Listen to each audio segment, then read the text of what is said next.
name is Professor Ernesto Lee, and this is an interesting puzzle for you to consider. A Belgian Malinois, her name is Daisy, and I have a rabbit, and let's say I also have a carrot. And let's say Daisy, the rabbit, and the carrot, and myself, we're all coming home from a journey. And on our way back, we have to cross a river with a boat. But the boat is very small. It's so small that the boat can only carry me and one other item. Either me and the rabbit, or me and the dog, or me and the carrot. To complicate things even further, you cannot leave the rabbit alone with Daisy because Daisy would eat the rabbit. The rabbit would eat the carrot if you leave them together. So you have to consider that. You can't leave those things together. You can't leave Daisy the wonder dog with the rabbit, and you can't leave the carrot with the rabbit. So how does me, Daisy, the rabbit, and the carrot all get across the river, knowing that the boat can only take me and one other item? This is called a river crossing puzzle. This is a type of transportation puzzle, and it's a relatively simple one.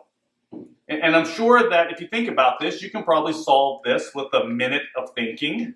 I'd encourage you to just pause this here and take a second to think through how you would solve this problem. And I'm sure that it probably didn't take you too long for you to realize that you have to take the rabbit across first, because if you didn't take the rabbit across first, Daisy would eat the rabbit, but Daisy won't eat the carrot, so take the rabbit across first. Then you go back to fetch Daisy. But since you can't leave Daisy and the rabbit together, once you get to the other side, you scoop up the rabbit and you take the rabbit back across the river. And when you get to the original side of the river, you now have the rabbit and the carrot on one side and Daisy on the other side. You then take the carrot across the river to be with Daisy, and you leave the rabbit on the initial side. And you do this, obviously, because Daisy won't eat the carrot. And finally, you go back and you fetch the rabbit and bring the rabbit over. Problem solved. Professor Lee, Daisy the wonder dog, the rabbit, and the carrot are all safely on the other side of the river. Now, this puzzle is easy. It's so easy that you can solve it with simple trial and error. But how do we know that the solution that we found is the only solution? And more importantly, how do we solve more complex puzzles? This is guesswork that we did, and the way we solve this problem is not very scalable. This becomes harder if we start to add more variables to the constraints. So instead, we can use something called graph theory. Graph theory, it's a field in mathematics which studies graphs. A graph is a representation of elements that are connected by lines. And every element is called a node, and the connections between the nodes, they're called edges. So let's solve our puzzle by using graph theory. And we'll start by writing down all the valid states for our puzzle. And the starting state is simple. Daisy, the rabbit, the carrot, and Professor Lee are all on one side of the river. The desired end state, it's also easy. All of us have to be on the other side of the river. And from there, we can, for instance, start by transporting the rabbit across the river. That will be state 2. We can do that because Daisy won't eat the carrot, and we can travel back as well because the rabbit is fine by itself. The inverse of these two states, they're also valid, so we can write these down as well. That's states 4 and 5. Now let's go back to state 2. From here, we can transport the carrot across, which is 6, and we can leave Daisy alone. And just like before, the inverse is valid as well, so that's state 7. But now we have a problem. We have a problem because we can't leave the rabbit and the carrot alone, so we have to take one of them back with us. If we take the carrot back with us, we end up in state 3 again. So let's take the rabbit back. And that'll be state 8. And once again, the opposite situation, that's valid as well. That's state 9. And that's it. What you see is that in this simple puzzle, there are 10 valid states for our puzzle. With this list in hand, we can start to construct our graph.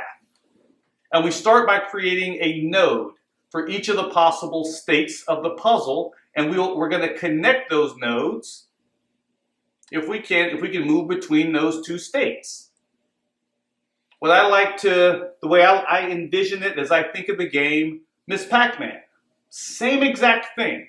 Think of all of the possible legal states. And then we can draw a line in between each state as we go from state to state to state. But back in our example here, so our first node is number 1, where everyone is on one side of the river. From there, we can only go to state 2 because we cannot leave Daisy with the rabbit or the carrot with the rabbit. Then we can only go to state number 3, where Professor Lee goes back across the river, but now he faces a choice. He can either go to state 9 and take Daisy across, or he can go to state 6 and take the rabbit across. From there, both routes have just one state they can go to until they converge together. And they're going to converge together on state 5. And finally, they're going to end up in the desired state. So what I drew here, it's a simple graph. And this graph clearly shows us that there are 2 different solutions to this puzzle. Who would have thought? So it's important to note that this is not a directed graph, even though I used arrows to connect the nodes. And it's not a directed graph because you can always go back and forth between the states. But going back and forth between states is rather pointless if you want to get to the desired end state. So we solved our puzzle by using graph theory. But where did graph theory come from? Well, graph theory started in 1736 when Leonard Euler became fascinated by a game that the citizens in Königsberg were playing.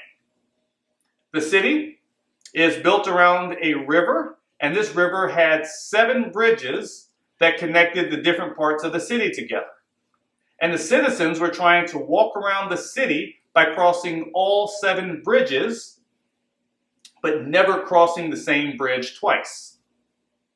And Euler wanted to solve the problem with mathematics, and so he started by reformulating the problem in more abstract terms. He stripped away all of the information that wasn't relevant, like for instance, the route you take on the land. That's not relevant because we're only interested in bridge crossings. Only the sequence of bridges you cross is important. So with that, you could translate the city into the graph that you see on your screen, where every node represents a landmass and the edges represent the bridges between them. Euler also realized that every node in the graph, it needs an even number of edges for the problem to be solved. The number of edges that a node has is called its degree. And that makes a lot of sense that these have to be even to solve the puzzle. When there are 2 bridges towards a particular part of the city, you need 2 other bridges to leave it again if you want to travel across each bridge just one time. But not all of the nodes need to have an even degree. If there are nodes with an odd degree, then your path has to begin at one of them and end at the other. But in this particular situation, there are 4 nodes with an odd degree. So you can't walk across the city and only cross each bridge once. So the puzzle has no solution, and Euler was the first to prove that mathematically. But what ended up happening was that this kick-started the entire field of graph theory, because other researchers, they gave a name to the path that goes through all of the edges without visiting the same edge twice. They called that an Eulerian path, or an Euler walk. And here's an interesting fact. Here, we're visualizing a graph by using circles and lines to represent the nodes and the edges. The way you represent them, however, it's not important. And in fact, visualizations aren't necessary at all when you're studying graphs. Euler himself didn't draw any graph on his original paper. That was kind of a letdown for me, that we can solve the Königsberg problem without any visuals. But since Euler's paper, the city of Königsberg has changed a lot. There was a bombing in World War II, and 2 of those 7 bridges were destroyed. And then later on, 2 others were demolished. So here's an updated graph that shows you what the graph problem looks like now in Königsberg. 2 of the nodes now have a degree of 2, and the other nodes have a degree of 3. And that means that we can now walk across all of the bridges without crossing the same bridge twice.